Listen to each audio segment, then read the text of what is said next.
ドキドキしていた。これは買ってからずっと冷蔵庫に保管しておいた賞味期限が4ヶ月前に切れている大手食品メーカーのベーコンである。お分かりのようにとても4ヶ月前に賞味期限が切れたものとは思えないほど見た目は綺麗で腐っている様子もない。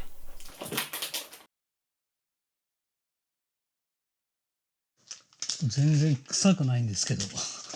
この見た感じ、ちょっとドリップ出てますけど、なんかこう糸引いてる感じでもなく、これ周りについてるのは油ですよね。はい、ちょっと焼いて食べてみたいと思います。今日は5月のアップルから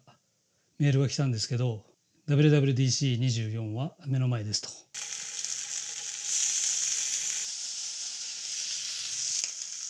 こんなもんでしょう。食べてみますね。香りは全然普通ですよね。昔から健康志向寄りだとは思うんですけど、何でもオーガニックじゃなきゃダメとかね、あと無添加とか、そこまで強いこだわりはないんですよ。酒もタバコもやるし、あと化学調味料も使いますからね。ただね、ベーコンとかソーセージとか加工肉の部類に添加されているものだけはね、さすがにいただけないですよね。やばいっすよ。親父は長野に移住してからベーコンは自作している。今ではハム、パンチェッタなど、そして去年から本格的に畑で野菜を作り始めている。で、年を取ってね、田舎に住んでると楽しみはね、食べることなんですよ。だからこそ野菜もこういったね、加工肉も、食材はね、可能な限り自分で作った方が体にいいしね、なんといっても美味しいんですよ。自分で作ったっていうバイアスもね、手伝って、めっちゃ美味しく感じるっていうか、もう多幸感パネっすよ。で、僕のベーコンは1ヶ月熟成なんですけど、噛めば噛むほど出てくる熟成の旨味たるや、もう金で買えないやつね。特にベーコン作りにおいてはあらゆる手法でトライアンドエラーを繰り返し、やはり大事なのは温度管理であると考え、今までいろんな燻製機を試してきたが、理想の燻製機は市販されていない。じゃあ自分で作れってことで出来上がったのがこれだ。まずは特徴を説明しよう。熱源は 300W のタイプの電熱コンロで、この上にスモークチップやスモークウッドを置いていぶす。横にあるサーモスタットで常に庫内が60度から70度を自動でキープできるようにしている。今まではアナログの温度計とかね、火力で適当にコントロールしてたんですけど、火を使う際の問題点がですね、火災のリスクが大きいってこと。あとね、基本外での作業だから、風の影響を受けるんで、とにかくね、温度が安定しない点がきつかったんですよね。つまりね、燻製中の 3,4 時間はずっとその場に張り付いてないといけないわけですよ。今回僕が作ったものであれば、スモークウッドを足す作業以外は基本放置でいいので、かなり楽になりましたよね。電熱コンロの上部には大きめの板を置いている。これには2つ意味があって、まずは直接熱や煙が真上に行くのを防ぎ、熱や煙が極力庫内に均等に伝わるようにできること。そしてもう一つは大量の油が滴り落ちてくるので、それを受け止めるお皿を置くことができる点だ。でね、特にバラ肉は脂身が多いんで、3,4 時間いぶしてると、かなりの量の油が出るんですよ。で、その油が直接その熱源に落ちるともう大変ですよ。まずは汚れるってことと、あとは何といってもね、臭い。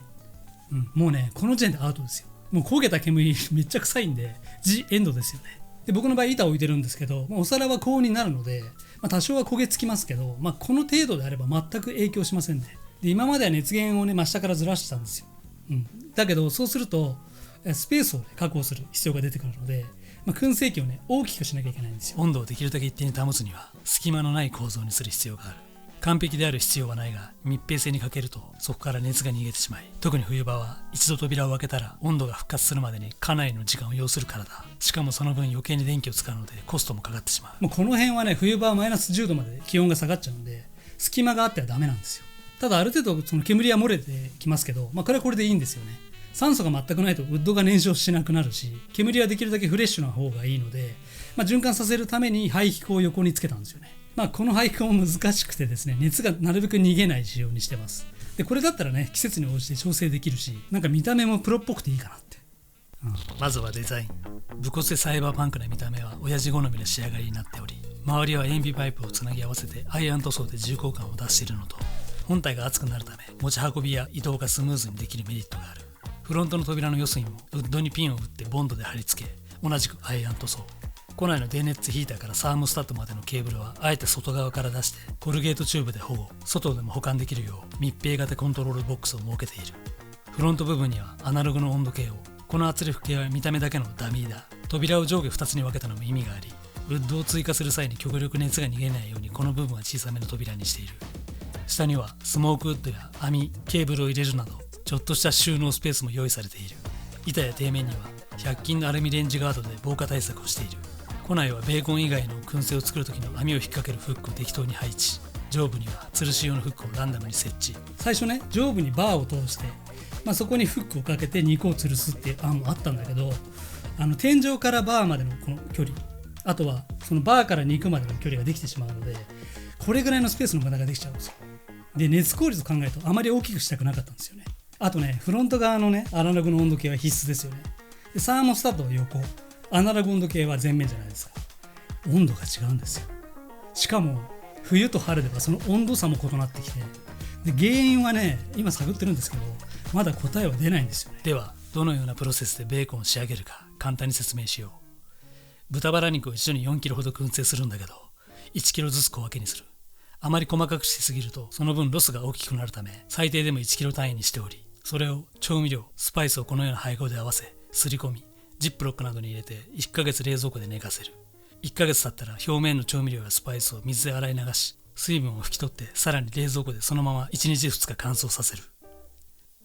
乾燥したものは紐で縛って吊るして50度ほどの熱で約30分ほど乾燥させる。スモークするウッドについては樹種やタイプに決まりはないが、親父の場合は最初だけチップにピートパウダーを混ぜ合わせ、その上にスモークウッドを乗せていぶす。スモークウッドはこれぐらいの量でだいたい1時間は燃焼できるので、これを 3,4 回繰り返す。バラ肉は薄いから3時間、ロースの場合は厚みがあるので4時間ほどいぶしている。温度は60度から70度をキープするように設定。70度に達したら電源をオフにし、60度を下回ったら再び電源を入れるというのをこのサーモスタットが自動でやってくれる。長時間やりすぎたり温度が高すぎると硬くなってしまうが、食べられないわけではない。温度は位置によってムラがあるので、半分ほどいぶしたら上下ひっくり返したり肉の位置を移動させたりするといいだろう。終わったら放置して粗熱を取り、ラップして1日2日冷蔵庫で寝かせれば完成だ。寝かせないと煙臭いし、1ヶ月熟成した旨味エキスが肉の中でダンスしているので、間違っても出来たてを切ったりしない方がいい。寝かせたものをさらに小分けにし、冷蔵庫で保管し、使うときに都度冷蔵庫で解凍して使う。人数にもよるが4キロ分作れば半年から1年分にはなる。保存料などの添加物は一切入れてないので、色は鮮やかではないが、解凍したものは1ヶ月は余裕で持つ。親父の場合、燻製機はそのままずっと外の薪棚に野ざらしにしているが、虫は一切寄りつかないし、本当煙はすごいなって改めて思う。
今回作ったものをあえてね1号機で呼んでるってことはまだまだ改善の余地があるってことなんですよね。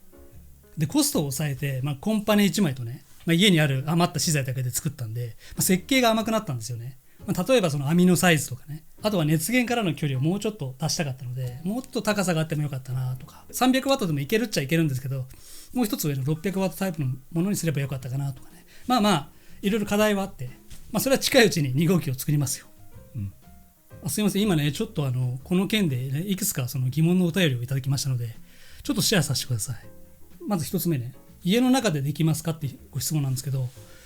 簡単な燻製ならね、換気扇の下でもねできなくはないですけど、しばらく家中臭いです。集合住宅のベランダとか、あと戸建てでもねお隣さんが近い場合は必ず苦情が来るのでやめた方がよろしいかと思います。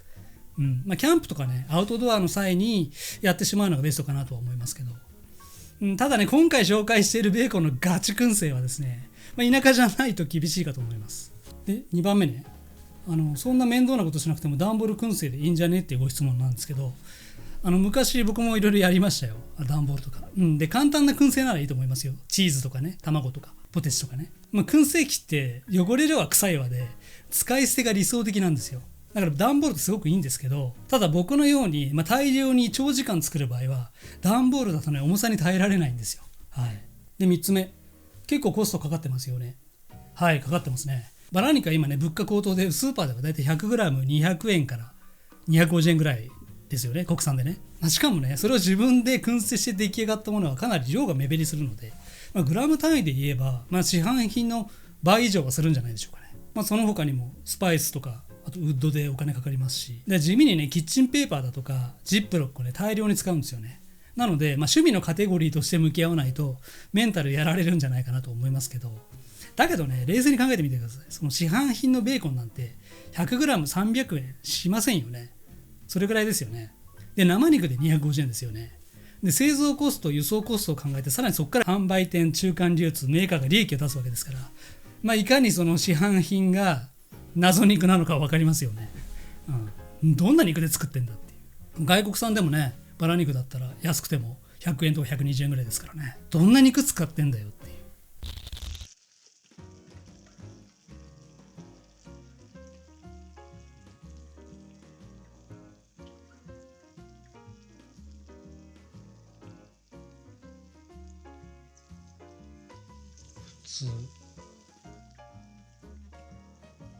食べれますね。全く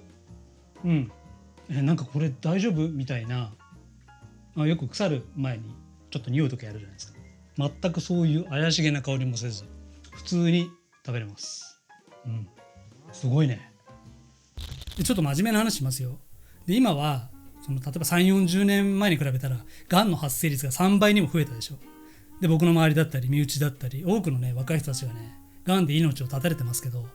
いつ自分がそうなるかってね、でも自分は大丈夫だって思うじゃないですか。今幸せでも病気になったら一瞬で不幸のどん底ですよ。もうお金だってどれだけかかることか、仕事ができなくなったりもするし、食べたいものが食べれないし、周りにも迷惑かけるし、もう単純ですよ。あなたの体は何でできてますかってことなんですよ。食べ物ですよね。そうですよね。で今食べてるものによってあなたの体だけじゃなくて性格だったり人格が形成されるんですよ。別に僕強要するつもりはないですよ。ジャンクフードでもいいやって言うならそれはそれでまたよしホトトギスですから、ちゃんと考えて行動しましょうっていうだけの話ですよ。で自分で考えずに他人の意見に惑わされて流されてね行動する人がすごく多いと思うんですよね。で最後の質問ね、4つ目の質問すごいよ。そんな暇ねえしっていうね。もうお忙しい方はですね、食事は外食やコンビニ食で賄えばいいと思うんですよ。で僕も東京にいた頃は忙しかったですよ。でもそれが嫌だったから自分の頭で冷静に考えて計画立てて、で田舎に移住して今があるんですよ。でこれこそまさにねその考えてない人の典型だと思うんですよね。頭ごなしに、感情で物を言うこういった思考パターンとか行動パターンは実は日常の食事から来てるんですよ。で優先順位が食事や体じゃなく、お金なんだとしたら追い続ければよろしいかと思いますよ。お金で多くのことを解決できますからね。いいと思います。で僕は今畑とかね庭でね自分の食べたいものを栽培して、かなりの時間とコストをかけてますよ。帰りに畑のね近くのねスーパーとかに立ち寄ると旬の野菜がめちゃくちゃ格安で売られてるんですよ。でそれを見ると考えますよね。自分の苦労って一体みたいな。だけどね、そういうことじゃないんだよっていう。